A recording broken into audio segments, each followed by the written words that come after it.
Howdy folks, this is Father Dougal 9000 here, and welcome to another episode of Game Finish Trios, that series where I talk about the games I've played and beaten as part of the Game Finish Challenge from the Hardcore Gaming 101 forum. So, this is going to be a double-length episode. I hadn't planned on that originally, but I dropped the ball on keeping these videos regular again, so I'm thinking a nice change of pace might help me to get out of whatever rut I'm in at the moment. Anyway, it seems rather fitting because at the time I played the games featured in this video, I was in a similar sort of rut due to some stuff going on in my life, and I resorted to playing a lot of games on the 3DS in order to get out of my head for a bit. This ended up being something I did for basically the next month or two. So expect the next few videos to be largely made up of DS and 3DS games, if I can remember to get them out on time.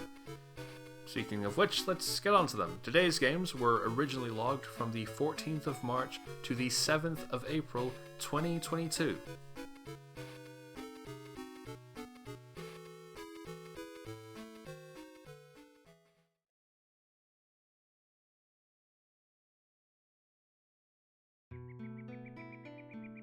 Down in Bermuda for the Nintendo Switch. This is a pretty decent puzzle adventure game I had stumbled across the other day. You touch or click on the screen to solve fairly simple puzzles, often involving pressing switches or pulling handles. It's actually kind of a puzzle box kind of game where you solve puzzles and it opens up more of each location where you can solve more puzzles and get orbs to progress further into the game. It's a fairly neat thing, and I'm quite fond of it actually. It's quite easy, and I found that to be very appealing because, at least at the time I wrote this, I couldn't make very much progress in minigames. I was always getting stuck or something would trip me up. So it was nice to do some basic tactile puzzles. It reminds me a bit of Myst in the appeal of flipping switches, but without the general lack of conveyance and backtracking that defo makes Myst an interesting, cool game, but also makes it one that I never really want to go near. For what I needed at the time I played this, Down in Bermuda hit the spot something fierce, and I really liked that.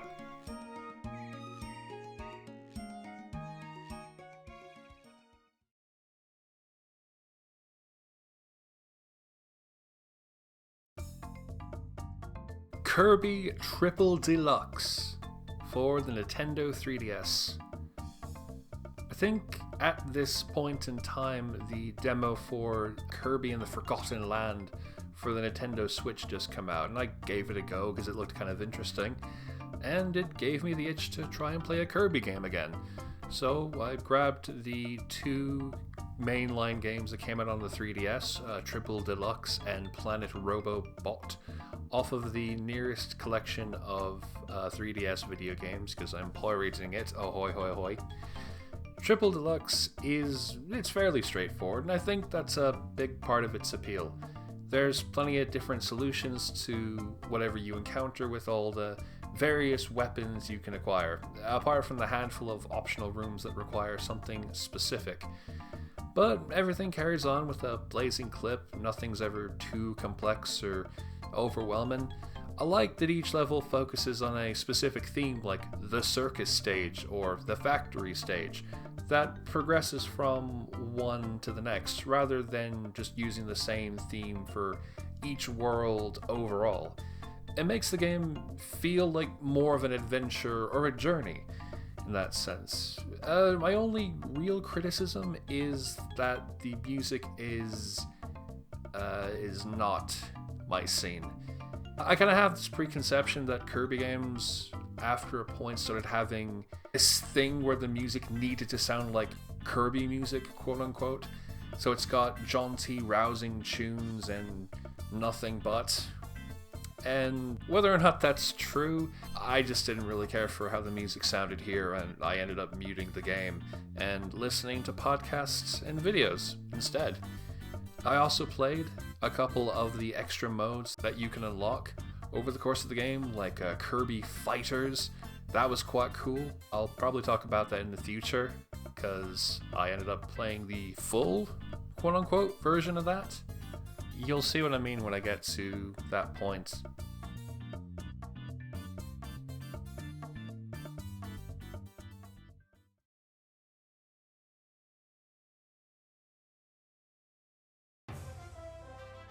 Kirby Planet Robobot, also for the Nintendo 3DS. At first, it seems like a very straightforward sequel to Triple Deluxe. Even in the structure, how it reuses things like 5 stages and a boss, get 3 hidden objects in each level, find all of the objects to unlock a bonus stage in that world, that kind of deal. But now you have the ability to jump onto, or into rather, a robot suit. And the copy abilities you can acquire can be used in the robot, which leads to an entirely new batch of powers and opportunities for platforming, combat, and puzzle solving. It adds a lot to the basic Kirby gameplay, and even allows for levels to do things that would normally be reserved for the endgame, like becoming a side-scrolling shooter or having a racing level where you can freely jump between background layers. It makes for a very addictive game, and it often puts a new spin on levels that might otherwise be fairly standard, if otherwise very good. I'm kinda sad that this mechanic only appears in Planet Robobot, but that's what makes this game stand out from all the other Kirby games. There is nothing else like it. And all the pantheon, the Kirbantheon, if you will. And that's pretty awesome.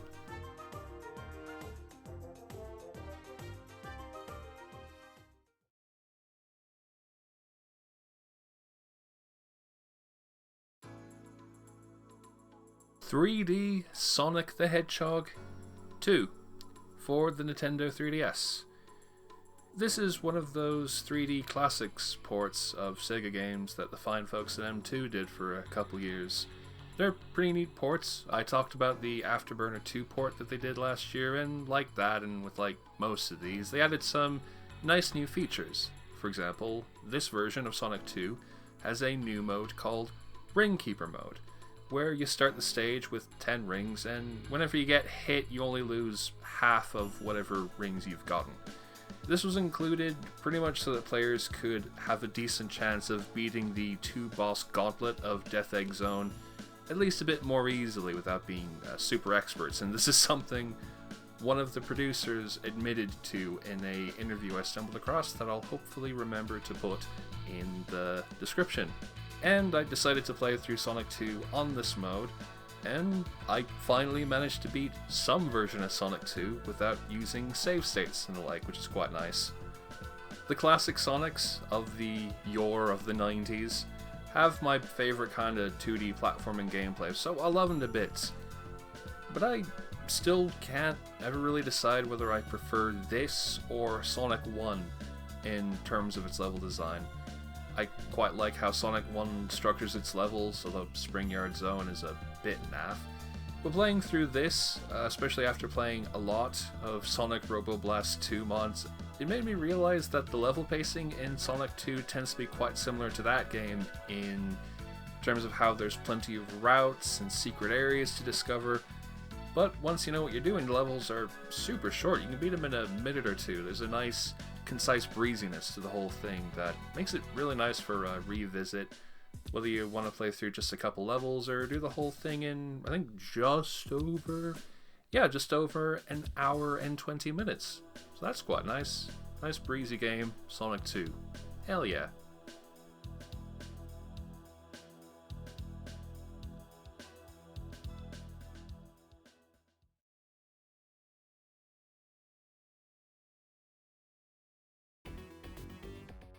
"3D Streets of Rage" for the Nintendo 3DS. What else?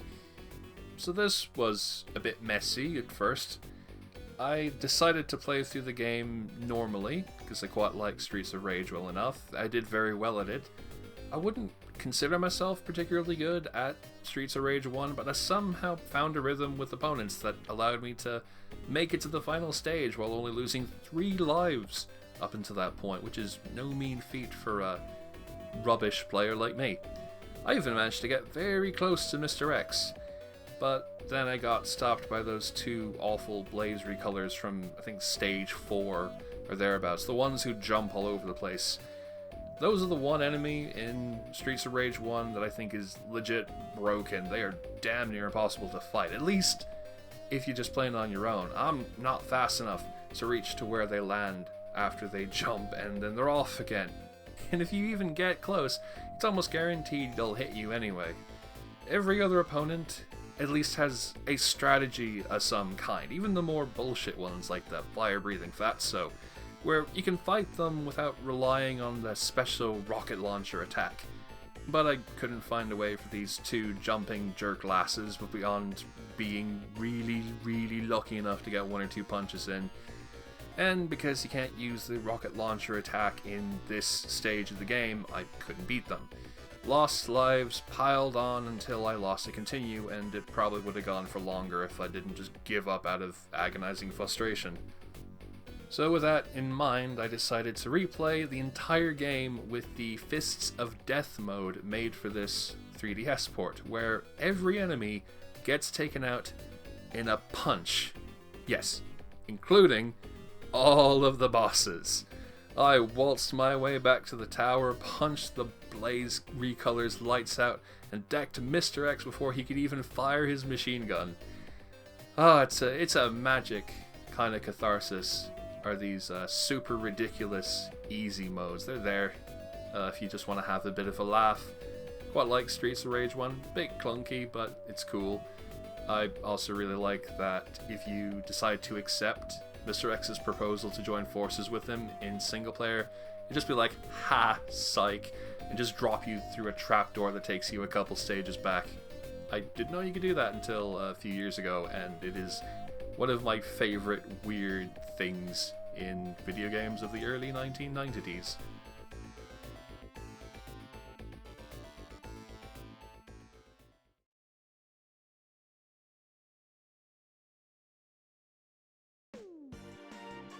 Kirby's Blowout Blast, also for the Nintendo 3DS. So around this time I decided that I would start poking my nose into the Kirby spin-offs based off of the various sub-games included in Planet Robobot and Triple Deluxe. For example, this. It's an expanded version of the Kirby 3D Rumble sub-game from Planet Robobot, where you run around in little 3D environments and suck up enemies to shoot at other enemies. There's plenty of short levels to try out, and it's a surprisingly addictive game with how much I wanted to keep playing it. Sucking up multiple enemies to shoot stars that blast through packs of them is very satisfying, and it's complemented by an excellent frame rate, remixes of the Aces music from Kirby's Dream Land and Adventure, and even a whole second half of the game full of secret levels if you get gold on every stage in each world, which I admittedly couldn't really do after a point. It's quite challenging as you get further into things, seeing as the best way to get points to get gold is by obtaining medals earned from beating the stage quickly, grabbing all the coins, defeating all the enemies, and clearing the stage without getting hit. There's a lot of stuff being thrown at you that's a lot of stuff to keep in mind to try and do, especially during the EX stages, and this can make progressing to those later gold stages very tough. In my case, I got pretty dang overwhelmed after a point and decided to call it quits. At the very least, I did manage to beat the normal stages and managed to check out a few of the gold EX stages. I don't know why I've been referring to them interchangeably, but I have, so there you go. It's a pretty good game, I'd definitely say give it a look.